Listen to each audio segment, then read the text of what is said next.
Welcome to Dawn English. I am Adil Shahzeb and I'm joined by former Prime Minister and Senior Vice President of ruling PMLN, Shahid Khaqan Abbasi. Thank you so much for joining us. Mr. Abbasi, you have decided in principle today, the coalition government, that the next election will take place in October 2023. Is that correct? That's the decision. Yes, we decided this when we did the vote of no confidence and decided to form government. On that day, it was decided that we'll complete our term till August 17th and then elections will be held on time.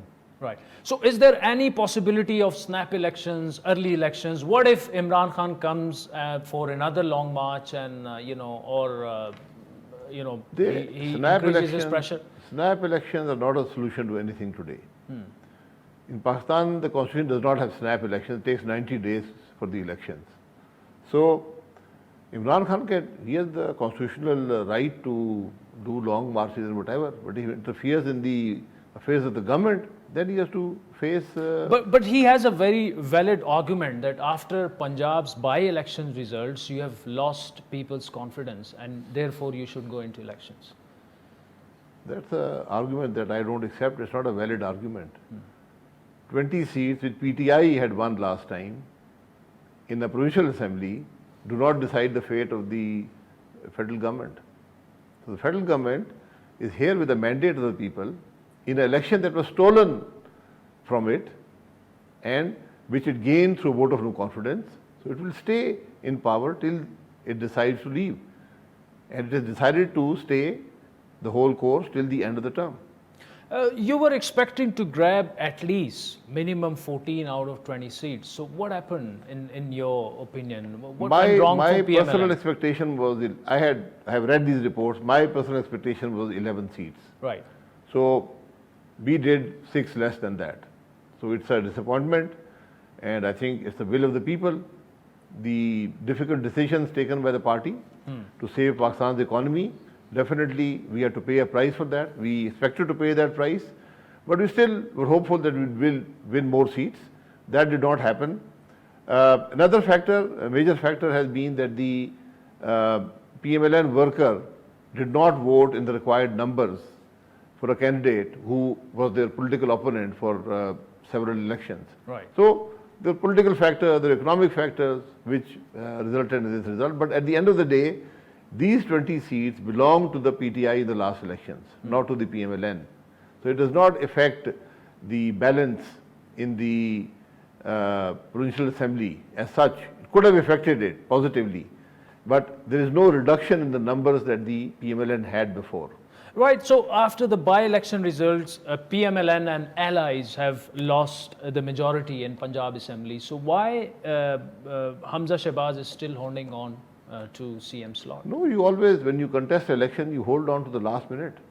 Elections always have their own dynamics, and we expect that some members of the PMLQ may not agree with the support, with coming to government with the support of the PTI, or some PTI members may not agree to supporting a minority PMLQ candidate for CM. So you are waiting for a miracle, or is there a trump card that you are working on that you will pull on the last day? No, I work on possibilities. Right. Election is politics is a game of the art of the possible. So we're working on possibilities, and if we lose, we'll sit in the opposition. If they win, they can form government. Let's talk about economy towards the end of this segment. We have seen rupee has traded 225 versus dollar today.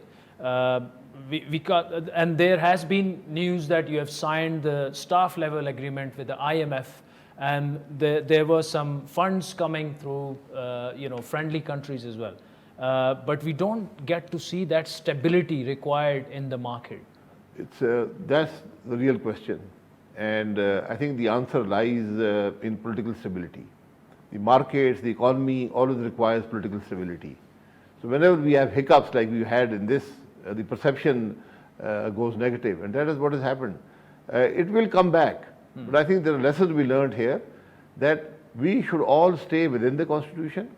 We should work for the good of the people and the country. instead of playing politics at the expense of the country. So the PMLN and the coalition partners have decided when they took over the government that they are willing to sacrifice political capital for the sake of salvaging the economy and giving stability to the country. But Imran Khan thinks otherwise. He believes that political stability will only come through early elections. Early election is not a solution to anything today. If Imran Khan believed in elections, he could have called elections till March 9th. He did not. So suddenly, how things have changed, that elections are the only solution for him today. Shahid Khaqan Abbasi, thank you so much for joining us.